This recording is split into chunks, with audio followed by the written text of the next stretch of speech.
What is continuity? It's the very first question that we want to tackle in this section. It's a concept that's not too far off from questions and concepts we've been dealing with, but it's something we're going to add a bit more of a formal structure to. So to start developing this idea of continuity, the first thing that we want to do is trace the graph below and then record any holes or breaks. So essentially anywhere you would have to pick up your pencil to continue tracing. So as we trace along the graph, starting from negative infinity and working our way up, at x equals -4, we get a break, a point where we would have to pick up our pencil to continue tracing. Continue tracing along up the curve. We don't hit another break in the graph until we get to x equals 2. So we have another point where we have to pick up our pencil, continue tracing, and again we hit an open circle at 4. So technically to skip that point, you'd have to pick your pencil up off the graph and continue drawing on the other side of that open circle. So in our first graph, we've got 3 different points where we have a hole or break. In our second graph, we're going to have just one because this graph starts from negative infinity, works its way up towards x equals 1 as this vertical asymptote. And then on the other side, continues in a smooth, unbroken curve. So rather than list all of the points where a function is not smooth,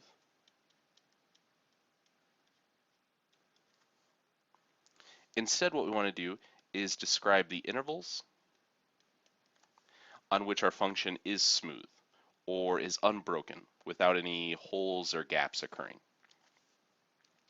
So far what we have are those different points listed for the first graph, that single point for the second graph. So rather than list those points where we have those breaks, we want to write in interval notation the intervals or the domain for x where our function is continuous. So in this case, it would be continuous from negative infinity to -4 with a closed bracket, because in this case that point at -4 is included.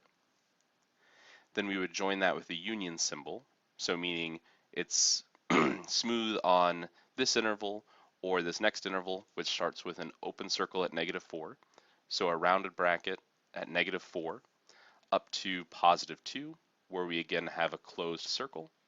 So we have a closed bracket, union 2 to 4, and then with a break at 4, and then it's smooth and unbroken again from 4 to +infinity. Our second graph's a little bit simpler since we just have that one break. This will be smooth and unbroken from negative infinity to 1 and from 1 to infinity. So the idea of where our curve is smooth and unbroken is the same idea as where our function is continuous.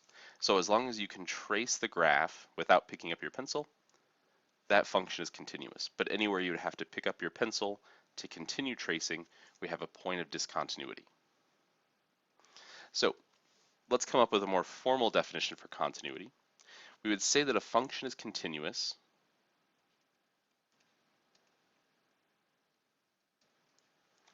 if the limit as x approaches some value c of f of x equals the function value at c. So that means that this limit has to exist, so it has to equal some real number, and our function value at c has to be defined. So if those conditions are all met, then we would say our function is continuous at this point c. If a function fails any of those conditions, then our function is said to be discontinuous at that point c. So if the limit at that point doesn't exist, if our function is undefined, or if these two values exist but aren't equal to each other, if any of those things are true, then our function is discontinuous. So let's use that definition to determine what we can say about the continuity of our function at x equals -4. So typically the easiest thing to look at, or to start looking at, is just our function value at -4. So in this case, our function is defined at x equals -4. We have a function value of 3. So that first condition is met. But if we were dealing with a different point, say x equals +4, our function would be undefined. So we would just automatically know at that point our function's not continuous. So then we'll take, or we'll consider, our right and left-hand limits. So we'll consider the limit as x approaches 4 from the left, or I'm sorry, -4 from the left. In this case, that's going to equal 3. If we take the limit as x approaches -4 from the right,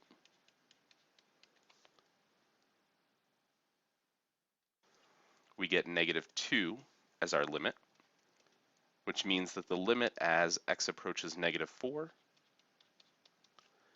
does not exist. So our function is defined, but our limit as x approaches -4 doesn't exist. So at that point, our function fails that condition, fails one of those conditions to be continuous. So we would say that our function is discontinuous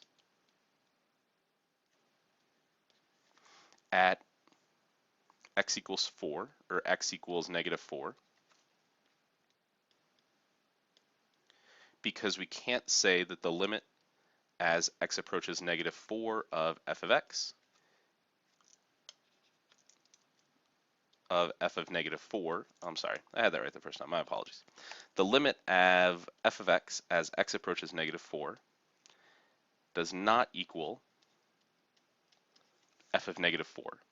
So since one of those came up with a number, the other doesn't exist, obviously those two quantities aren't equal to each other, meaning we fail that definition, so our function is discontinuous there.